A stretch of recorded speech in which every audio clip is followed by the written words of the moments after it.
علی بھائی پہلا سوال انتہائی کریٹیکل ہے۔ عموماً اہل تشیع حضرات کی جانب سے بات اٹھائی جاتی ہے کہ ایک طرف تو اہل سنت حضرات ام المومنین سیدہ عائشہ رضی اللہ تعالیٰ عنہا کو اتنی رسپیکٹ بھی دیتے ہیں اور جنگ جمل کے حوالے سے ان کے حق میں اجتہادی غلطی ہونے کو دلیل بنا کر ایک اجر کی بشارت بھی دیتے ہیں، جبکہ دوسری طرف انہی سیدہ عائشہ رضی اللہ تعالیٰ عنہا کے قاتل امیر شام معاویہ ابن ابی سفیان کو حضرت اور رضی اللہ تعالیٰ عنہ کے القاب سے بھی نوازا جاتا ہے۔ کیا اہل سنت کا یہ دوہرا معیار منافقت پر مبنی نہیں ہے؟ دل پر ہاتھ رکھ کر انصاف کے ساتھ اس سوال کا جواب دیں۔ دیکھیں میرے بھائی، میں بار بار کہتا ہوں کہ ہم ہیں قرآن حکیم کی روح سے جو بات ہوئی ہے، اولو العلم قائما بالقسط، اہل علم انصاف پر قائم، ٹروتھ لور، سچائی سے محبت کرنے والے۔ تو ہم سے کوئی ایکسپیکٹ نہ کرے کہ ہم کسی مکتبہ فکر کو سپورٹ کرنے کے لیے سچائی کے اوپر پردہ ڈال دیں گے اور حق سے اناد کریں گے۔ اس سوال کا جواب دینے سے پہلے میں ایک بیسک ٹرم آپ لوگوں کے سامنے تھوڑی ایلیبوریٹ کر دوں۔ اہل سنت کے ہاں ایک ٹرم بولی جاتی ہے، الصحابۃ کلہم عدول، تمام کے تمام صحابہ جو ہیں یہ عدول مانے گئے، یعنی ان کی عدالت جو ہے، یعنی ان کی گواہی قبول کی جائے گی۔ اس سے مراد قطعاً اہل سنت کا یہ موقف نہیں ہے کہ صحابہ کرام علیہم رضوان سے غلطی نہیں ہو سکتی۔ اس سے مراد صرف یہ ہے کہ روایت حدیث میں وہ عادل ہے۔ حدیث کا جب معاملہ آئے گا تو تابعی پہ جرح ہو سکتی ہے، تبع تابعی پہ ہو سکتی ہے، صحابی حدیث کے معاملے میں جھوٹ نہیں بولتا تھا، اور اس کو آپ بڑی آسانی سے سمجھ سکتے ہیں۔ آج دنیا میں کوئی گناہگار سے گناہگار شخص بھی آپ لے آئیں، اس سے کہیں کہ 1 ارب روپیہ لے لو، نبی علیہ السلام کو گالی دے دو، نعوذ باللہ، کوئی تیار ہوگا؟ چاہے وہ بے نمازی کیوں نہ ہوا۔ اسی لیول کا ایک گناہ صحابہ کرام میں کوٹ کوٹ کے نبی علیہ السلام نے بھرا تھا، جو حدیث متواتر ہے، بخاری اور مسلم دونوں میں حدیث ہے، اور مسلم کی پہلی حدیث ہی مولا علی رضی اللہ تعالیٰ عنہ علیہ السلام سے یہی ہے کہ جس شخص نے میری طرف جھوٹی حدیث منسوب کی وہ اپنا مقام دوزخ میں دیکھ لے۔ صحابہ کرام سے بڑی غلطیاں بھی ہوئیں، لیکن یہ غلطی ان سے نہیں ہوئی ہے کہ انہوں نے نبی علیہ السلام پہ کبھی جھوٹی حدیث باندھی ہو، کیونکہ ان کو پتا تھا کہ اگر ہم نے یہ کام کیا نا، باقی تو شاید ہمیں معافی مل جائے۔ ادھر ہمارا کوئی ظاہر ہے نبی علیہ السلام کے اوپر ہی تو تکیہ تھا۔ تو اسی وجہ سے ہم کہتے ہیں الصحابۃ کلہم عدول۔ یہ جو شیعہ اہل سنت کا مذاق اڑاتے ہیں اور کہتے ہیں کہ یہ صحابہ کو معصوم مانتے ہیں، اور بعض کا سنیوں کی تقریریں بھی اس قسم کی ہوتی ہیں، تو وہ معصوم نہیں مانتے، ہم کہتے ہیں ان کی عدالت قائم ہے، ان روایت حدیث میں ان کو قبول کیا جائے گا۔ ایون وہ صحابہ جن سے بڑی اس طرح کی چیزیں رپورٹ ہوئی ہیں بخاری اور مسلم میں، چاہے حضرت معاویہ رضی اللہ تعالیٰ عنہ ہوں، حضرت مغیرہ ابن شعبہ رضی اللہ تعالیٰ عنہ ہوں، حضرت عمر ابن عاص رضی اللہ تعالیٰ عنہ ہوں، اور اسی طریقے سے بصر ابن ابی ارطا ہوں، باقی لوگ ہوں، حدیثیں ان سے قبول کی گئی ہیں۔ حتیٰ کہ میں آپ کو بڑی حیران کن بات بتاؤں، آپ سنن نبی داؤد کھولیں، انٹرنیشنل نمبر کے مطابق 4129 نمبر حدیث ہے۔ امام ابن سیرین تابعی المتوفہ 110 ہجری یہ حدیث روایت کرتے ہیں، اور حدیث روایت کر رہے ہیں حضرت معاویہ سے رضی اللہ تعالیٰ عنہ۔ حدیث وہ بیان کرتے ہوئے کہتے ہیں کہ نبی علیہ السلام نے درندوں کی کھالیں پہننے سے، ان پہ سواری کرنے سے منع کیا، یہ تکبر کی علامت ہے۔ حدیث بیان کر کے وہ ساتھ پھر کہتے ہیں وَقَانَ مُعَاوِيَةُ، یعنی معاویہ رضی اللہ تعالیٰ عنہ جو تھے، لا یتہم فی الحدیث عن رسول اللہ صلی اللہ علیہ وآلہ وسلم، ان سے حدیث روایت کرنے کے اعتبار سے ان پہ کوئی تہمت نہیں ہے، وہ متہم نہیں تھے، یعنی ایسا شخص جس پہ تہمت ہونا کہ جھوٹ بولتا ہے، یہ غلط بیانی کرتا ہے۔ تو حضرت معاویہ رضی اللہ تعالیٰ عنہ پہ اس حوالے سے پولیٹیکلی ان کے بارے میں کافی ساری چیزیں ملتی ہیں، اور بڑی وہ دل خراش چیزیں ہیں۔ وہ میرا کربلا والا آپ ریسرچ پیپر پڑھ لیں، میں اینڈ پہ انشاءاللہ تعارف بھی کروا دوں گا تو آپ کو پتہ چلیں گی۔ لیکن ابن سیرین کہہ رہے ہیں کہ وَقَانَ مُعَاوِيَةُ لَا يُتَّهَّمُ فِي الْحَدِيثِ، حدیث کے معاملے میں اس سے کوئی جھوٹ بولنا ثابت نہیں ہے، باقی زندگی میں ضرور اس سے کوئی ایسی غلطیاں ہوئی ہیں، غلط بیانیاں بھی ہوئی ہوں گی، حدیث اس نے کوئی بیان نہیں کی جھوٹی۔ تو اب یہ حضرت ابو بکر، عمر، عثمان و علی رضی اللہ عنہم اجمعین و علیہم السلام اجمعین سے جب تابعین حدیثیں بیان کرتے تھے تو اس طرح تو نہیں کہتے تھے کہ ان پہ کوئی تہمت نہیں ہے جھوٹ بولنے کی. حضرت معاویہ رضی اللہ تعالیٰ عنہ کے بارے میں ان کو کیوں بولنا پڑا؟ اس کے لیے آپ ہمارا کربلا والا ریسرچ پیپر نمبر 5B پڑھیں، اس کا تعارف ہم آپ کو اس سوال کے اینڈ پہ کروائیں گے تاکہ آپ کو حقائق کھل کے سامنے ہیں. حدیث کے معاملے میں تو کوئی تہمت نہیں ہے، باقی زندگی میں پولیٹیکلی ان سے کئی ایک چیزیں ہوئیں، ان پہ ہم بس یہی کہہ سکتے ہیں انا للہ و انا الیہ راجعون. البتہ یہ جو حضرت معاویہ رضی اللہ تعالیٰ عنہ پہ تہمت لگائی گئی ہے کہ انہوں نے سیدہ عائشہ کو قتل کروایا تھا، یہ کوئی روایت اہل سنت کے ہاں نہیں ملتی. شیعہ کے ہاں بھی ایک من گھڑت روایت ملتی ہے کہ سیدہ عائشہ کے سفر کے دوران جو راستہ تھا وہاں حضرت معاویہ نے کوئی بڑا سا گڑھا کھدوایا اور اس کے اوپر گھاس پھوس ڈال دی، پتہ ہی نہ چلے. تو حضرت عائشہ سلام اللہ علیہا جب وہاں سے گزریں تو وہ اپنے اونٹ سمیت اس میں اوندھی جا کے گریں اور وہیں پہ وہ شہید ہو گئیں. لیکن یہ بالکل جھوٹی روایت ہے اور اس کی کوئی سند موجود نہیں ہے. ایون اس دور میں آپ کو پتہ ہے حضرت معاویہ رضی اللہ تعالیٰ عنہ سے سخت علمی اختلاف رکھنے والی بڑی پرسنالٹیز میں سے مولانا اسحاق صاحب رحمۃ اللہ علیہ بھی تھے، فیصل آباد والے.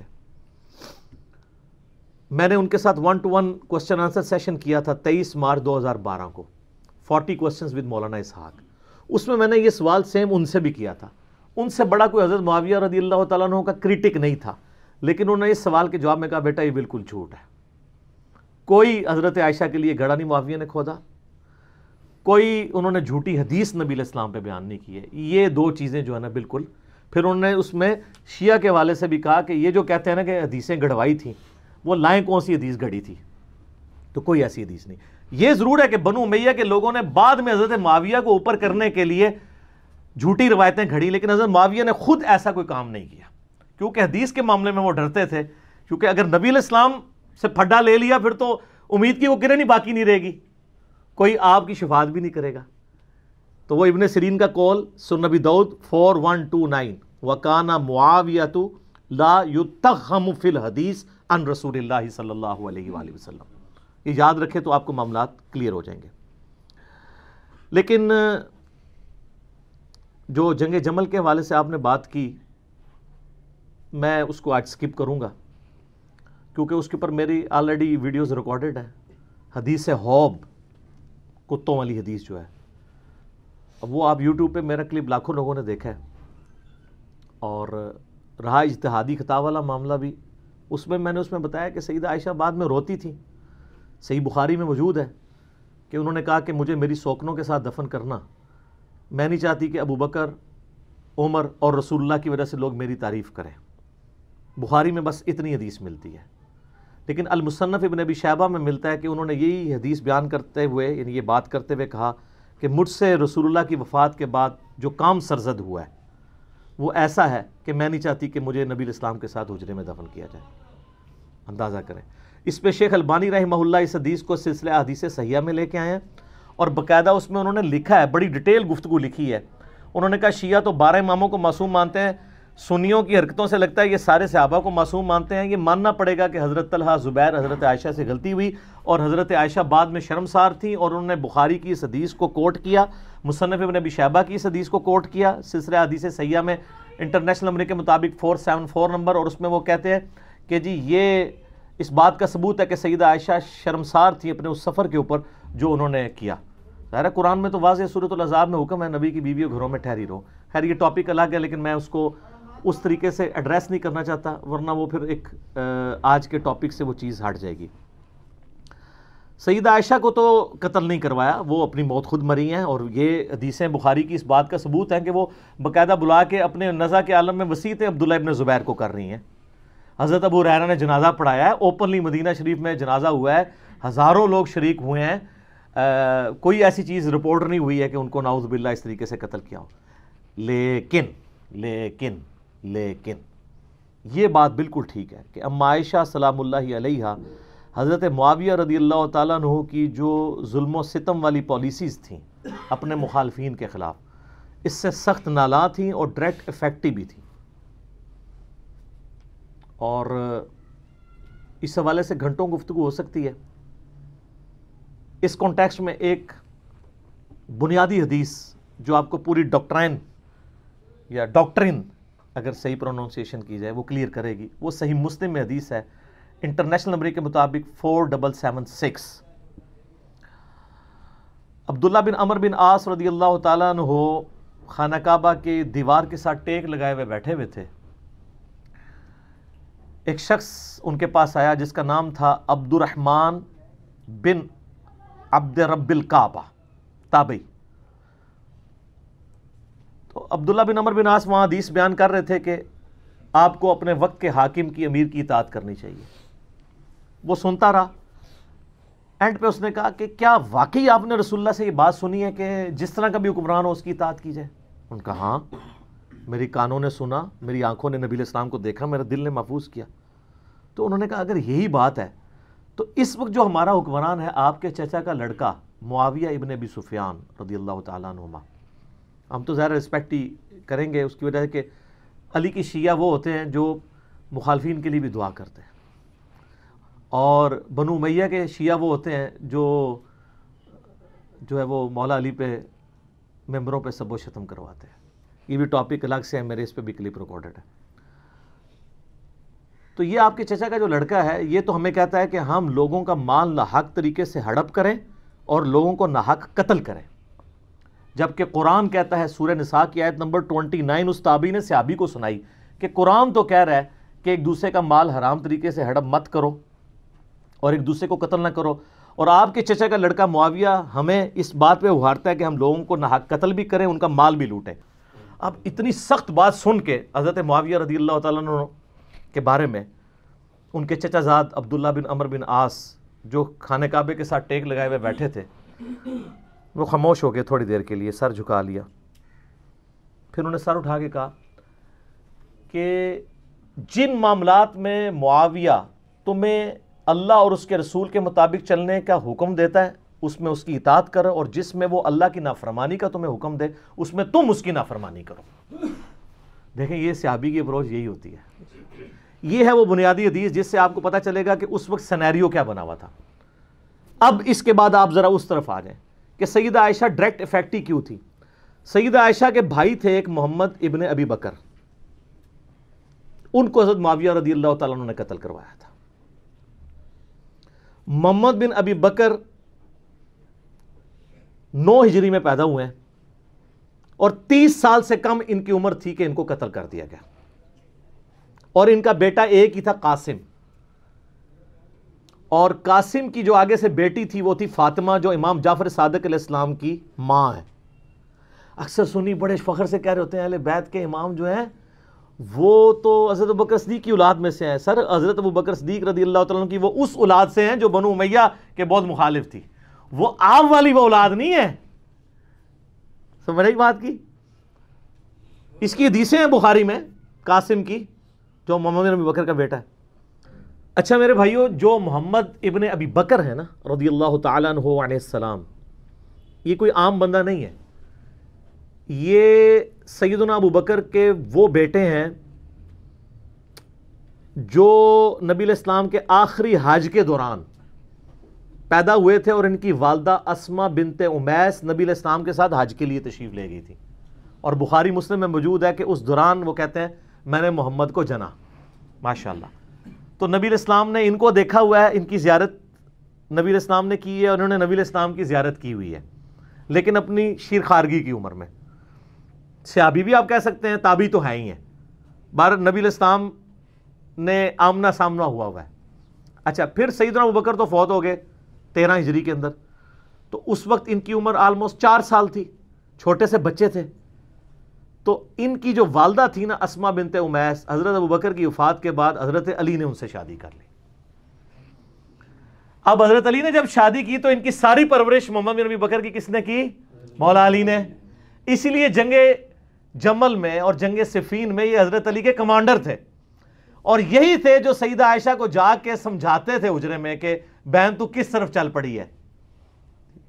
اور یہی وہ تھے کہ جب مولا علی نے سیدہ عائشہ کو احترام کے ساتھ جمل میں شکست کے بعد جب واپس مدینہ شریف روانہ کیا تو محمد بن ابی بکر کو ساتھ بھیجا تھا کہ تم اپنی بہن کے ساتھ جاؤ. تو سیدہ عائشہ کی ان سے ایک بڑا اس اعتبار سے شغف بھی تھا، یہ بڑے ہمدرد بھی تھے. تو یہ محمد بن ابی بکر رحمہ اللہ تعالی و رضی اللہ تعالیٰ عنہ و علیہ السلام کی کلیریفیکیشن اس حوالے سے ضروری تھی.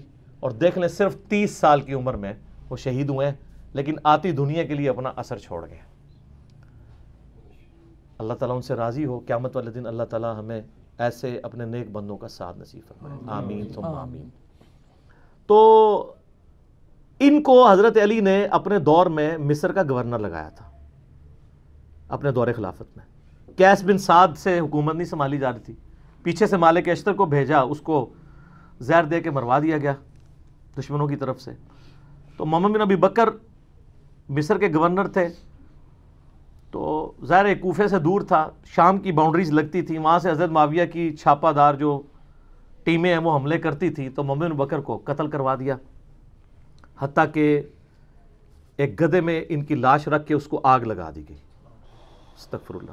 اور یہ اس کے اوپر اجماع ہے، کوئی دنیا میں اس کا انکار نہیں کرے گا. ہماری اہل سنت کی تمام کتابوں میں موجود ہے، جتنی بھی صحابہ کرام کی بایوگرافی پہ لکھی گئی ہیں. آپ چاہے وہ آپ تاریخ طبری پڑھ کے دیکھ لیں، ابن جریر المتوفیٰ 310 ہجری، تاریخ ابن کثیر کی المتوفیٰ 774 ہجری، آپ الاستیاب امام ابن عبد البر کی پڑھ کے دیکھ لیں، المتوفیٰ 468 ہجری.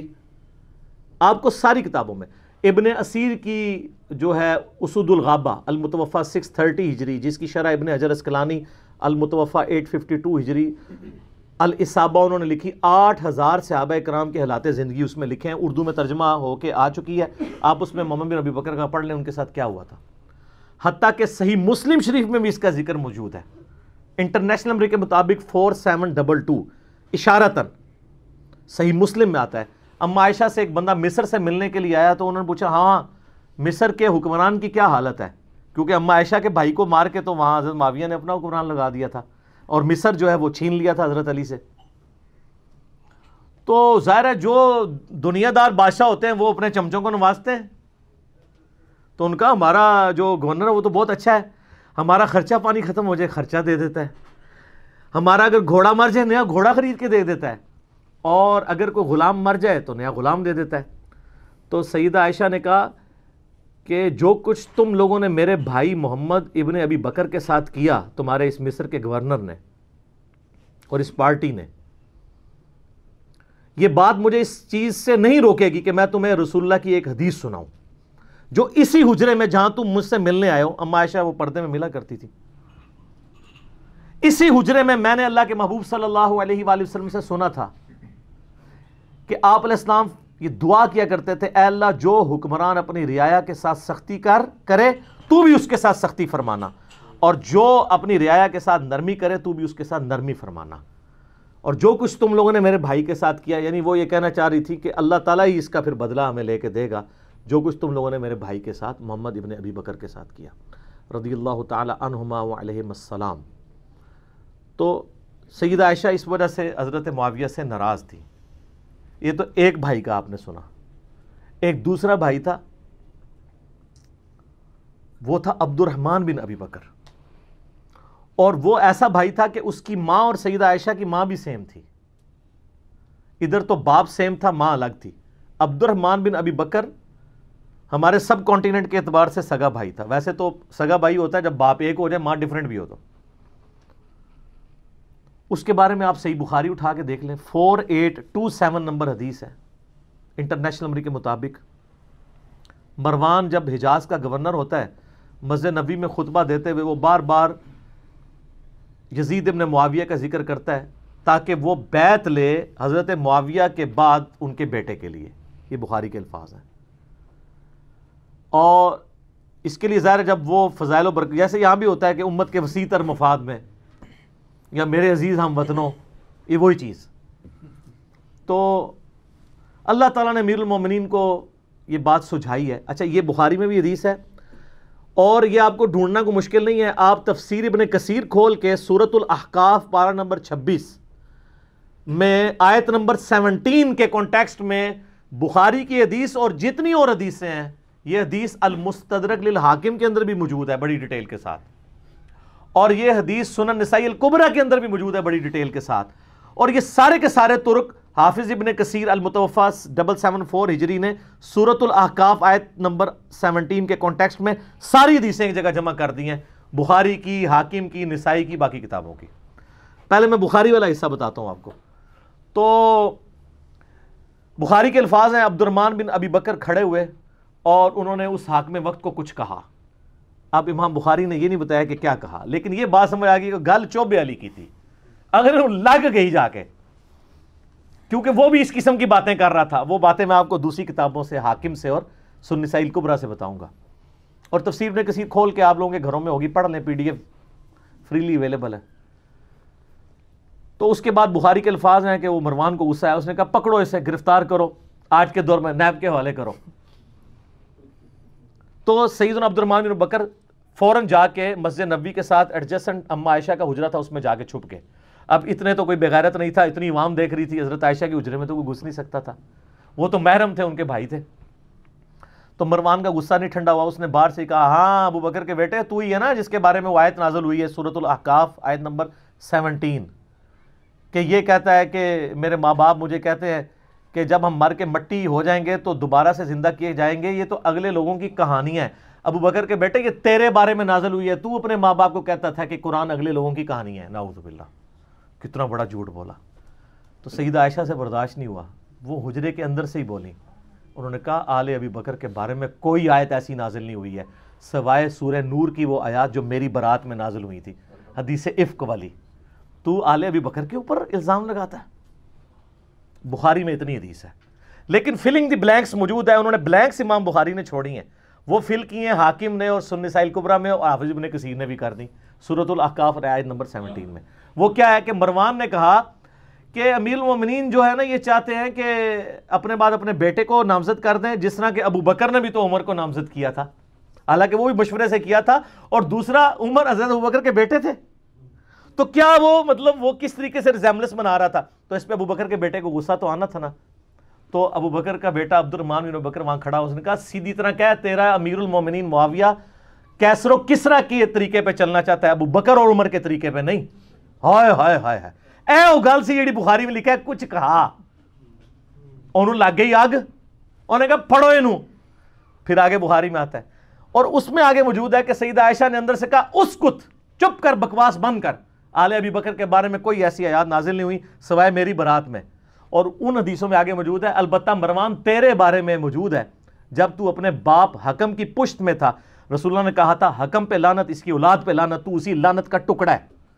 حضور نے تو پہلے ان دونوں باپ بیٹا کو حضور نے مدینہ بدر کر دیا تھا، حضرت ابوبکر کے ساتھ بڑی سفارشیں کی، حضرت عثمان نے واپس لانے کی، کوئی رشتہ دار تھا نہیں آنے دیا، حضرت عمر نے نہیں آنے دیا، پھر حضرت عثمان اپنے دور میں رشتہ داری کی وجہ سے لے آئے، اور حتیٰ کہ اپنی بیٹی کا نکاح بھی مروان سے کر دیا، اور پھر وہی گھاٹے فٹ ہو گیا۔ اسی کی وجہ سے مسلمان رعایا پھر حضرت عثمان کے خلاف ہوگی، ایک تلخ حقیقت ہے۔ یوٹیوب پہ میرا کلپ دیکھ لیں، حضرت عثمان کی شہادت کے اصلی اسباب، جعلی اسباب نہیں، جی عبداللہ بن سبا تھا، 40,000 صحابہ اس کے پیچھے لگ گئے، یعنی حضور کے تربیت یافتہ صحابہ 40,000، ایک ابن سبا نے ان کی مت مار دی، بالکل جھوٹ ہے۔ میں نے بخاری مسلم سے اپنے پمفلٹ میں، جس کا تعارف میں اینڈ پہ کرواؤں گا، یہ سارا کچھ کھول دیا ٹروتھ۔ اچھا اب ظاہر ہے جب یہ دشمنی ہو تو آپ کیا سمجھتے ہیں دشمنی ختم ہوتی ہے؟ ساری اہل سنت کی تاریخی کتابیں جن کا میں نے حوالہ دیا، اس میں ملتا ہے کہ عبد الرحمن بن ابی بکر پھر جا کے چھپ گئے، کچھ عرصے بعد کسی غار سے ان کی لاش ملی، وہ لاش لا کے پھر مکے میں لا کے دفنایا گیا ان کو قبر پہ، قبر کے اندر۔ اب ظاہر ہے کہ یہ غار میں ایک بندہ چھپا ہو، وہاں سے لاش ملے تو نامعلوم افراد، چند نامعلوم افراد نے، اور وہ نامعلوم افراد کون سے ہو سکتے ہیں؟ ظاہر ہے جو اس سسٹم کے بینیفیشری تھے، ہم نام نہیں کسی کا لیتے، جہاں نام تھا میں نے نام لے کے کہا، جہاں نام نہیں ہے صرف نامعلوم افراد ہیں، وہ آپ کو خود پتہ چل جائے گا کون نامعلوم افراد ہیں۔ حتیٰ کہ جامعہ ترمذی میں موجود ہے 1055 نمبر حدیث انٹرنیشنل نمبر کے مطابق، اما عائشہ عبد الرحمن بن ابی بکر کی قبر پہ آئیں، روئیں، وہاں پہ آ کے اشعار پڑھے، وہ بڑے دردناک عربی کے اشعار ہیں کہ ایک زمانہ تھا اے میرے بھائی، ہم اکٹھے ایک گھر میں رہتے تھے، ہم نے کبھی سوچا بھی نہیں تھا ہم ایک دوسرے سے کبھی جدا بھی ہوں گے، اور آج یہ حالت ہے کہ ہمیں یہ یاد بھی نہیں کہ ہم دونوں اکٹھے تھے، اور اگر میں تیری موت کے وقت تیرے پاس موجود ہوتی اور ساتھ یہ کفن دفن والا معاملہ کرتی تو میں تیری قبر پہ بھی نہ آتی، چونکہ تو میری غیر موجودگی میں فوت ہوا ہے، اس لیے میں تیری قبر پہ آئی ہوں۔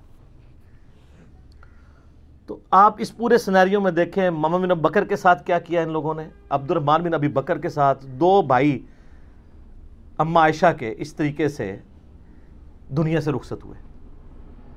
اس پورے کانٹیکسٹ میں اب آپ کو حدیث سمجھ آئے گی جو مسند امام احمد میں موجود ہے، المستدرک للحاکم کے اندر موجود ہے، اور شعیب آرنوت جو مسند امام احمد کی تحکیم کرنے والے ہیں انہوں نے اس حدیث کو صحیح کہا ہے، امام حاکم نے اس حدیث کو صحیح کہا ہے۔ بڑی ڈیٹیل حدیث ہے، اس میں آتا ہے کہ حضرت معاویہ اپنے دور میں حضرت عائشہ سے ملنے کے لیے آئے۔ سیدہ عائشہ نے کہا کہ اے معاویہ، تجھے اللہ کا خوف نہیں آتا جو کچھ تو نے حجر ابن عدی اور ان کے ساتھیوں کے ساتھ کیا؟ حجر ابن عدی شیعان علی میں سے تھے، شروع کے مسلمانوں میں سے تھے، ان کو حضرت معاویہ نے ظلماً شہید کروایا۔ وہ پوری ڈیٹیل آپ کو مستدرک الحاکم میں ایک پورا چیپٹر ہے حجر ابن عدی کا۔ وہ سر میری ویڈیوز دیکھ کے امام حاکم نے نہیں، میری پیدائش سے بھی وہ پہلے کا ہے، 1000 سال پہلے۔ وہ 13 حدیثیں آپ پڑھیں، آپ کے آنسو نہیں رکیں گے کس ظلم کے ساتھ حجر ابن عدی کو قتل کروایا گیا، صرف اس بات پہ کہ یہ جمعے کی نماز لیٹ کر دیتے تھے، ممبروں پہ سب و شتم حضرت علی پہ کرتے تھے، یہ مخالفت کرتے تھے۔ اور اس شخص کی قبر وہاں پہ کھودی گئی جو علاقہ حضرت عمر کے دور میں حجر ابن عدی نے فتح کیا ہوا تھا۔ ہائے ہائے ہائے۔ اور آخری وقت میں کہا گیا کہ بچت کی ایک صورت ہے کہ حضرت علی پہ لعنت کر دو، چھوڑ دیں گے۔ ان کا پوری زندگی علی سے عشق کیا، اب موت کو دیکھ کے تو میں حضرت علی کے اوپر سب و شتم کر دوں؟ اور کہا 2 نفل پڑھنے کی اجازت دو، اور نفل تیزی سے پڑھے، اور کہا میں نے اس لیے تیزی سے پڑھے تاکہ تمہیں یہ نہ ہو کہ میں موت کو ڈیلے کرنے کے لیے نماز اس طرح پڑھ رہا ہوں، میں نے زندگی میں کبھی اتنی تیز نماز نہیں پڑھی۔ اور پھر کہا وصیت کی لوگوں کو، ایران والوں نے حجر ابن عدی کے اوپر، جن کو آپ کہتے ہیں صحابہ کو نہیں مانتے، انہوں نے پوری ایک فلم بنائی ہے حجر ابن عدی کے اوپر، یوٹیوب پہ رکھی ہے اردو ڈبنگ کے ساتھ۔ تو انہوں نے وہاں پبلک کو وصیت کی کہ مجھے میری انہی بیڑیوں میں اور انہی خون آلود کپڑوں میں دفن کرنا ہے، قیامت والے دن پولیس رات میں میں معاویہ کا گریبان پکڑوں گا۔ ان کے ساتھی بھی قتل کیے گئے صرف ایک ٹسل کے اندر کہ حضرت علی کے سپورٹر کیوں ہے۔ اب حجر ابن عدی ان کے ساتھیوں کا جب قتل ہوا، سیدہ عائشہ تو پھر بڑی دکھی تھی اس کی وجہ سے۔ تو حضرت معاویہ جب ملنے کے لیے آئے، مسند امام احمد المستدرک الحاکم میں موجود ہے، شعیب آرنوت نے کہا حدیث صحیح ہے۔ کہا معاویہ، تجھے کوئی خوف نہیں آیا؟ تو نے حجر ابن عدی اور ان کے ساتھیوں کے ساتھ جو کچھ کیا، اور تجھے ڈر نہیں لگتا کہ میں ایک بندہ مقرر کروں جو چھپ کے تیرے اوپر وار کرے اور تجھے قتل کر دے؟ یعنی حضرت عائشہ کا غصہ کس لیول کا تھا کہ میں گریلا وار کروا کے تجھے مروا نہ دوں۔ تو انہوں نے کہا کہ ام المومنین، ہم آپ سے یہ ایکسپیکٹ نہیں کرتے کہ آپ ایسا کریں گی، کیونکہ ہم نے نبی علیہ السلام سے سنا ہے کہ مومن کبھی چھپ کے وار نہیں کرتا۔ لوگوں کو حدیثیں سنانی، کس کو؟ اماں عائشہ کو۔ اور پھر کہا کہ اماں یہ بتائیں، آپ کا جو میں نے خرچہ پانی لگایا ہوا ہے اس معاملے میں تو کوئی، اور وہ انہوں نے نہیں لگایا ہوا تھا، وہ تو آپ کو مال غنیمت میں سے مسلمانوں کو وظیفہ ملتا تھا، حضرت عمر کے دور کا شروع ہوا تھا، اس میں تو کوئی آپ کو شکایت نہیں ہے۔ تو انہوں نے کہا مجھے اس معاملے میں کوئی شکایت نہیں، یہ شکایت تھی جو میں نے تمہیں کی ہے۔ تو انہوں نے کہا اماں یہ کام چھوڑیں، ہمیں اپنے کام دنیاوی چلانے دیں، ہمارا معاملہ اور اللہ کا معاملہ، ہمیں ہماری سیاست والے معاملات میں آپ دخل نہ دیں۔ آپ اندازہ کریں۔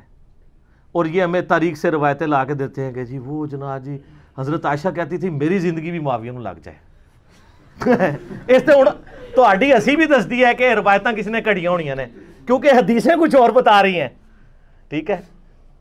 تو یہ کوئی شخص کہے گا جس کے بھائی قتل ہوئے ہوں، جس نے اتنے قتل عام دیکھا ہو، اسی لیے آپ دیکھ لیں کہ سیدہ عائشہ کو ساری گیم سمجھ آ گئی تھی، جنگ جمل میں بھی ان کو مس یوز کیا گیا، بعد میں ان کو ساری بات سمجھ آ گئی تھی۔ تو یہ وہ کہانیاں بنا کے بتاتے ہیں۔ تو اب اس پورے سینیریو میں دیکھیں، اماں عائشہ سلام اللہ علیہا کو بڑا کلک تھا حضرت معاویہ رضی اللہ تعالیٰ عنہ کے اس طرح کے ایٹیچیوڈ کے اوپر، اس لیے انہوں نے یہ بات کی۔ اور میں آپ کو بتاؤں، میں گھنٹوں فی الودی بول سکتا ہوں ہمارے جو ائمہ اہل سنت تھے ان کی کتنی سخت رائے اس کی وجہ سے بنی۔ مثلا امام ہیں علی ابن الجعد، بعض سے ابن الجود پڑھتے ہیں لیکن یہ زبر کے ساتھ ہے. المتوفا 230 ہجری، امام بخاری امام مسلم کے استاد ہیں. صحیح بخاری میں 14 حدیثیں 14 حدیثیں ان سے ہیں. امام احمد بن حنبل کے بھی استاد، امام بخاری کے استاد. ان کی حدیث کی کتاب بھی ہے مسند علی ابن الجعد، جس طرح کہ مسند امام احمد ہے. سکہ سرٹیفائیڈ سنی امام. ان کے بارے میں ابن حجر اسقلانی تہذیب التقریب میں صحیح سند کے ساتھ لے کے آئے ہیں. اور شیخ زبیل زئی صاحب رحمہ اللہ تعالیٰ نے اپنی جو وہ قیام رمضان کی تعداد رکھتوں کی وہ جو کتاب ہے اس میں بھی نقل کیا ہے.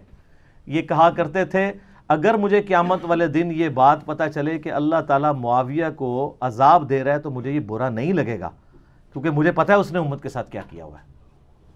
وَلِعَوْذُ بِاللَّهِ تعالیٰ. لیکن ہم نے کبھی ایسی بات نہیں کی ہے. ہم بخاری مسلم کی حدیثیں بیان کر کے بھی نیم رافضی ڈکلیئر ہو جاتے ہیں چند ناسبیوں کی طرف سے جو آلموسٹ اب ختم ہو چکے ہیں، اپنے فرقے کی وہ میت پہ ہی نوحہ کر رہے ہیں. لیکن اس کو وہ اہل سنت کا امام مانتے ہیں جو کہہ رہے ہیں مجھے تو عذاب کا بھی سنا تو مجھے برا نہیں لگے گا. اور یہ ایک امام نہیں سر، کئی امام. ادھر تو سب کانٹیننٹ میں حنفی زیادہ ہے نا. آپ نے امام بدر الدین عینی کا نام سنا ہوا ہے، المتوفا 855 ہجری. امام عینی جو ہے امام حنیفہ کے بعد چند جو بڑے امام ہیں نا حنفیوں کے ان میں سے ایک ہے، کیونکہ انہوں نے صحیح بخاری کی شرح لکھی ہے عمدۃ القاری. وہ جو عمدۃ القاری ہے نا شرح، اس میں صحیح بخاری کی ایک حدیث ہے انٹرنیشنل نمبر کے مطابق 7083، جہاں وہ جنگ صفین میں عمار ابن یاسر کے قتل کے بارے میں ڈسکشن کرتے ہوئے، بخاری مسلم دونوں میں حدیث ہے نا کہ عمار کو ایک باغی جماعت قتل کرے گی، عمار ان کو جنت اور اللہ کی طرف بلائے گا، وہ جماعت دوزخ کی طرف بلائے گی. صحیح بخاری 2812. بڑے سخت الفاظ ہیں. اس حدیث کو ڈسکس کرتے ہوئے ایک اور موقع پہ صحیح بخاری کے اندر 7083 نمبر حدیث کہ اگر ایک مسلمان دوسرے کے خلاف تلوار اٹھا لے، اس حدیث کے کانٹیکسٹ میں ڈسکس کرتے ہوئے عمدۃ القاری کے اندر جو ہے نا امام بدر الدین عینی نے جو کچھ لکھ دیا ہے نا سرکار، وہ اتنا سخت ہے. یہ میرے پمفلٹ میں ڈلا ہے کہ اس کا تعارف اینڈ پہ آپ کو کرواؤں گا.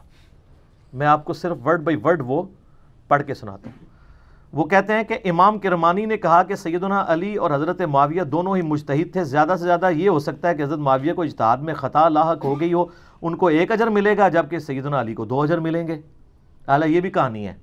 وہ بخاری مسلم میں حدیث ہے کہ حکمران وقت اگر غلط اجتہاد کرے تو اسے 1 اجر ہے اور اگر صحیح کرے تو 2 ہے. مخالفین کو تو باغی کہا گیا ہے، ان کے لیے تو حدیث ہی نہیں ہے. ادھر سے پکڑ کے فٹ کرنے کی کوشش کرتے ہیں، یہ حدیث ہی کچھ اور تھی. بہرحال تو وہ آگے لکھتے ہیں کہ یہ کرمانی نے تو یہ کہا، لیکن میں کہتا ہوں، امام عینی حنفی کہتے ہیں کہ حضرت معاویہ کو خطا کو اجتہادی خطا کیسے کہہ دیا جائے اور ان کے اجتہاد پہ کیا دلیل ہے، حالانکہ ان کو یہ حدیث بخاری اور مسلم کے حوالے سے پہنچ چکی تھی کہ آپ علیہ السلام نے فرمایا افسوس ابن سمیہ کو ایک باغی جماعت قتل کرے گی، اور ابن سمیہ عمار ابن یاسر ہے اور ان کو حضرت معاویہ کے گروہ نے جنگ صفین میں قتل کیا. کیا حضرت معاویہ اس پہ راضی نہیں ہے کہ اللہ تعالیٰ ان کو برابر چھوڑ دے، چہ جائے کہ ان کو سیدنا علی کی بغاوت پر 1 اجر بھی ملے؟ یہ حنفی سارے ٹھیکیدار بنے ہوئے ہیں نا. اے اپنے امام کے آپ ورڈ پڑھیں. اچھا اس کے علاوہ آپ نے ایک اور بڑا نام سنا ہوگا، ملا علی قاری. سنا ہوا نا، بڑے مشہور ہیں. المتوفا 1014 ہجری. انہوں نے مشکات کی شرح لکھی ہے مرقات المفاتیح. پوری دنیا میں ایک اتھینٹک شرح مانی جاتی ہے، کوئی شک نہیں اس میں، کمال کام کیا انہوں نے. اس میں جب مشکات میں حدیث آتی ہے نا یہ عمار کو باغی جماعت قتل کرے گی، انٹرنیشنل نمبر کے مطابق مشکات میں بھی یہ بخاری مسلم کے حوالے سے آئی ہے 5878 مشکات کے اندر. تو اس حدیث کے تحت ملا علی قاری، جنہوں نے میری ویڈیوز نہیں دیکھی ہوئی تھی، میری ویڈیوز سے بہت پہلے ان کے کمنٹس پڑھیں آپ، سنیں جی ورڈ بائی ورڈ. میں کہتا ہوں کہ جب حضرت معاویہ پر واجب تھا کہ وہ اپنی بغاوت سے رجوع کر کے خلیفہ برحق حضرت علی کی اطاعت کی طرف آ جاتے، مخالفت چھوڑ دیتے اور خلافت منفیہ یعنی نفع حاصل کرنے کی طلب سے، یہ خلافت کے حوالے سے اس کو ترک کر دیتے، جو انہوں نے نہیں کیا، تو اس سے ظاہر ہوتا ہے کہ وہ باطن میں باغی تھے اور ظاہر میں خون عثمان کو ڈھال بنائے ہوئے تھے. وہ کہتے ہیں گل وچ کوئی اور ہے. حضرت عثمان کا نام یوز ہو رہا تھا، اندر مسئلہ کچھ اور تھا. یہ میں نہیں، ملا علی قاری.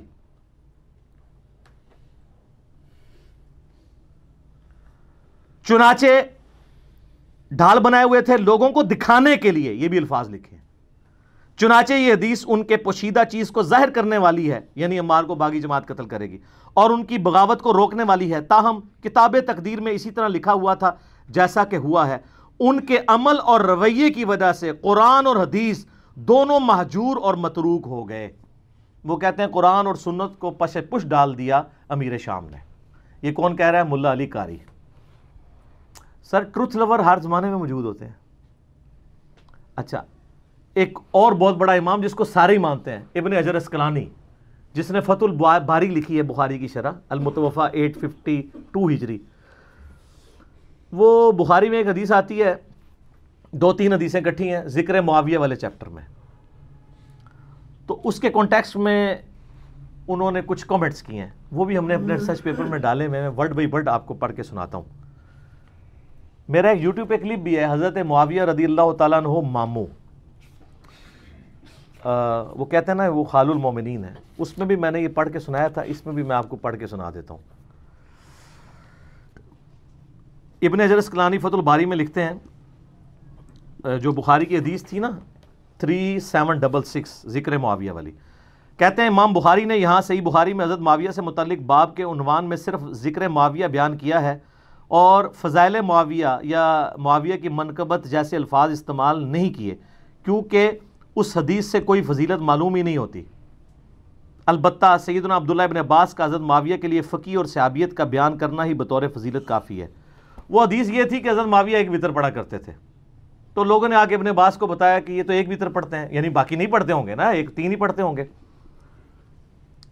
تو انہوں نے کہا معاویہ کو چھوڑ دو، وہ فقی ہے، صحابی ہے.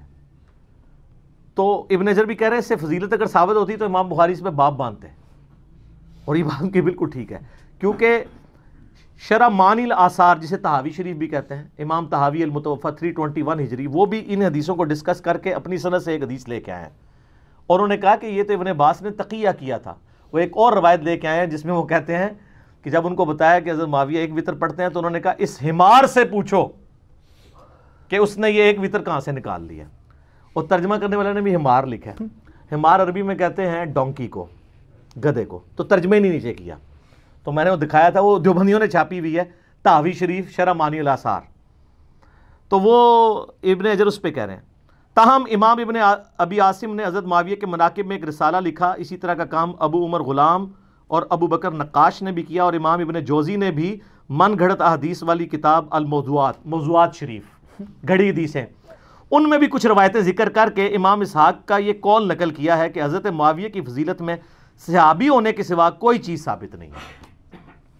اور یہ صرف ابن جوزی المتوفا 597 ہجری نے نہیں لکھا، ابن تیمیہ نے منہاج السنہ میں المتوفا 728 ہجری یہی قول لکھا ہے ابن تیمیہ نے.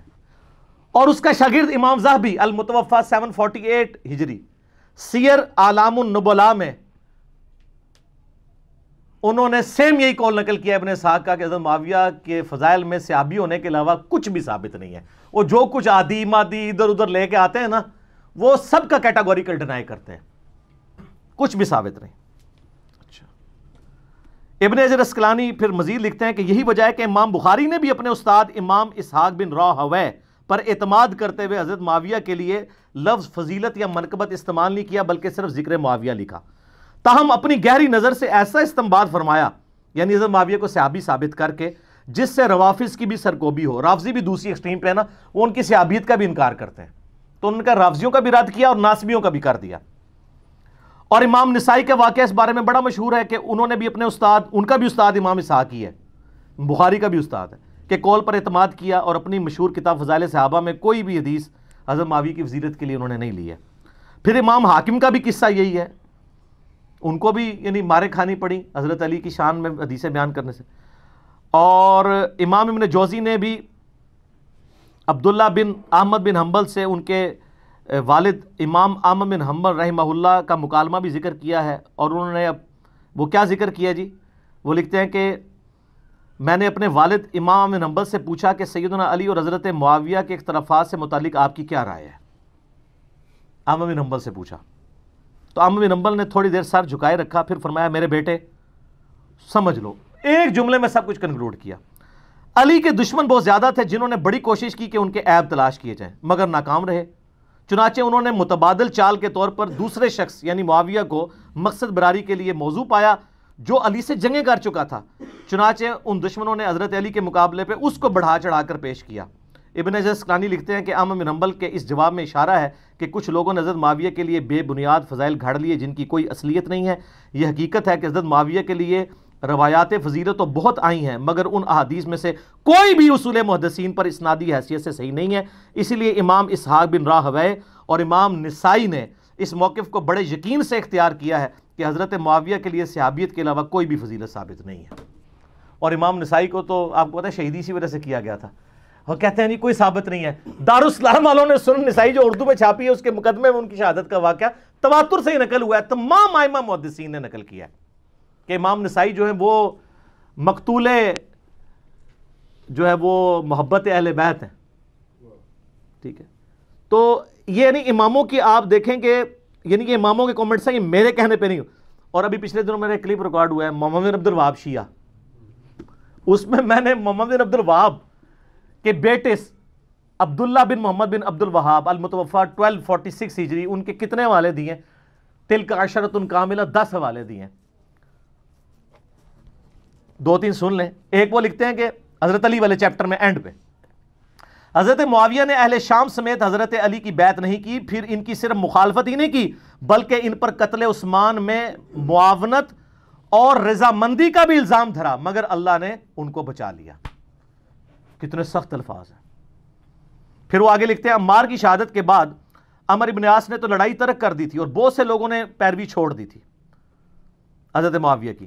حضرت معاویہ نے ان سے پوچھا کہ آپ نے لڑائی کیوں ترک کی؟ انہوں نے کہا ہم نے عمار کو قتل کر دیا ہے اور میں نے حضرت سے سنا تھا صلی اللہ علیہ وآلہ وسلم کہ عمار کو ایک باغی جماعت قتل کرے گی، معلوم ہوا کہ ہم باغی ہیں۔ حضرت معاویہ بولے خاموش رہو، واللہ تو اونٹ کی طرح اپنے ہی پیشاب میں گرتا ہے۔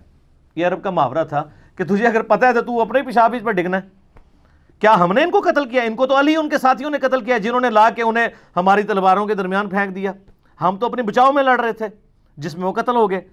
اس کی خبر جب حضرت علی کو ہوئی تو انہوں نے فرمایا اس طرح تو پھر حضرت حمزہ کو حضرت نے خود قتل کیا تھا کہ جنہوں نے کافروں کے مقابلے پہ حمزہ کو بھیج دیا۔ ہائے کڈی بڑی پھکی دیتی مولا علی نے، ایڈی بڑی پھکی مولا علی دے سکتے ہیں یا انجینئر علی صاحب دے سکتے ہیں۔ انہوں نے کہا اگر یہ اتنی لاجک مان لی جائے، وہ تو عمار تو حضرت علی کی فیور میں لڑ رہا تھا، تو کہہ رہے نہ وہ آتا حضرت علی کی طرف سے نہ ساڑی تلوار تھلے آگے مردا، نعوذ باللہ۔